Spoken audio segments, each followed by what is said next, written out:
आज हमारे अकाउंट में 50,000 रुपया अगर पैसा है तो होट लग जाता है। आज मोदी जी के अकाउंट में, मोदी जी के पार्टी के अकाउंट में 3 साल से उस पैसा का ऑडिट नहीं हुआ है और उस पैसा का कोई हिसाब नहीं है।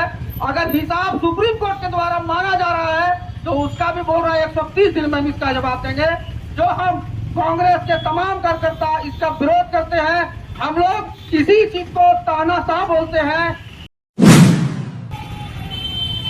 कि आज पूरे विश्व में भारतीय जनता पार्टी एक ऐसी पार्टी है जो पूरे विश्व में जितनी भी राजनीतिक दल है सबसे ज्यादा पैसा भारतीय जनता पार्टी के अकाउंट में कैसे। हम ये स्वीकार करते हैं, ठीक है कांग्रेस बहुत पुरानी पार्टी थी, लेकिन सबसे ज्यादा पैसा भारतीय जनता पार्टी के पार्टी फंड में कैसे, जो कि चाय बेचने वाली पार्टी थी, चंदा उठाने वाली पार्टी थी, सबसे ज्यादा पैसा उसके अकाउंट में कैसे, ये चिंता का विषय है।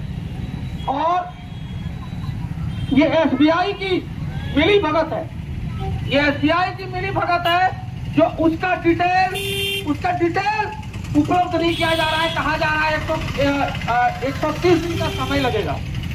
मैं ये जानना चाहता हूं कि आज हमारे अकाउंट में 50,000 रुपया अगर पैसा है तो होट लग जाता है। आज मोदी जी के अकाउंट में, मोदी जी के पार्टी के अकाउंट में 3 साल से उस पैसा का ऑडिट नहीं हुआ है और उस पैसा का कोई हिसाब नहीं है। अगर हिसाब सुप्रीम कोर्ट के द्वारा मांगा जा रहा है तो उसका भी बोल रहा है 130 दिन में हम इसका जवाब देंगे। जो हम कांग्रेस के तमाम कार्यकर्ता इसका विरोध करते हैं। हम लोग इसी चीज को तानाशाह बोलते हैं और तानाशाह ऐसा कि अगर सुप्रीम कोर्ट, माननीय सुप्रीम कोर्ट अगर बोल रही है उस पैसा का हिसाब चाहिए तो आप एसबीआई के द्वारा ये कहा जा रहा है कि हम 130 दिन में जवाब देंगे और हमारे जैसे छोटे छोटे आदमी का अगर कहीं पे खाता होल्ड हो गया, यही SBI bank Aadhaar card, PAN card, mobile link कर करके परेशान कर देता है। एक आम व्यक्ति को कम से कम अपना होल्ड छुड़ाने के लिए चप्पल जूता गिर जाता है। और जो भी यहाँ कस्टमर होंगे उन्हें भी पता होगा कि उनको कितनी मुसीबत झेलनी पड़ती है। लेकिन एसबीआई के ऊपर हम लोग इसलिए ये आरोप लगा रहे हैं कि आप जब जानते हैं कि भाजपा का चंदा का पैसा का सुप्रीम कोर्ट हिसाब मांगा, आपको हिसाब देने में इतनी 130 दिन की चोरी क्यों? इसलिए कुछ दिन में आचार संहिता लगने वाली है, इसलिए आप सुप्रीम कोर्ट से 130 दिन का समय मांगा। ये गलत है। मैं इस पे बहुत नहीं कुछ बोलता हुए मैं इतना ही बताऊंगा कि हम लोगों को बस भारतीय जनता पार्टी ठगने की काम कर रही है और हम लोग ठगा रहे हैं। हम लोग ठगा इस बात पर है और शायद झारखंड शुरू से ठग का ही शिकार हुआ है। और जिसका जीता जागता उदाहरण है कि हमारे झारखंड में 14 में से 12 सांसद, आप बता दीजिए 12 सांसद हमारे यहाँ का बाहरी है। और जब कितना दुर्भाग्य की बात है कि हमारा ही एक ऐसा राज्य है जहाँ 14 में से 12 सांसद बाहरी है और जो हमारे जन मुद्दे को उठाता ही नहीं। आपने अभी हाल फिलहाल में देखा होगा झारखंड कैबिनेट में 2-2 बार, एक बार नहीं 2-2 बार स्थानीय नीति और ओबीसी आरक्षण का मामला उठा, जिसमें सदन से मुझे यहाँ के जितने भी माननीय एमएलए हैं मैं उनको सलाम करता हूँ कि उन्होंने 81 में से 78 विधायक ने इसे सहमति दिया कि नहीं झारखंड में स्थानीय नीति और ओबीसी आरक्षण लागू होना चाहिए। लेकिन इसके बावजूद आप देखिए भाजपा का मोनोपोली।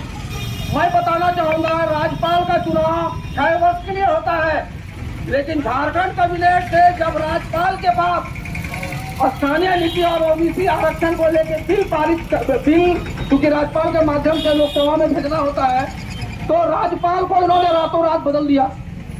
इसीलिए बदल दिया, अगर ये बिल लोकसभा के पटल पर जाती तो भाजपा को जवाब देना पड़ता कि आप स्थानीय नीति और ओबीसी आरक्षण के बारे में क्या कहना चाहते हैं, मे बी यस या मे बी नो। शायद लोकसभा में ऐसे ही पारित होता है और उसमें भाजपा की पोल खुल जाती, जिसके चलते ये बिल को राज्यपाल को हटा के फिर वापस कर दिया जाए। मैं इसलिए आपसे कहना चाहता हूं, अभी आप देखे होंगे अभी अबुआ आवास हमारे यहाँ चल रहा है, इसमें भी इसलिए झारखंड सरकार के द्वारा ये लागू किया गया।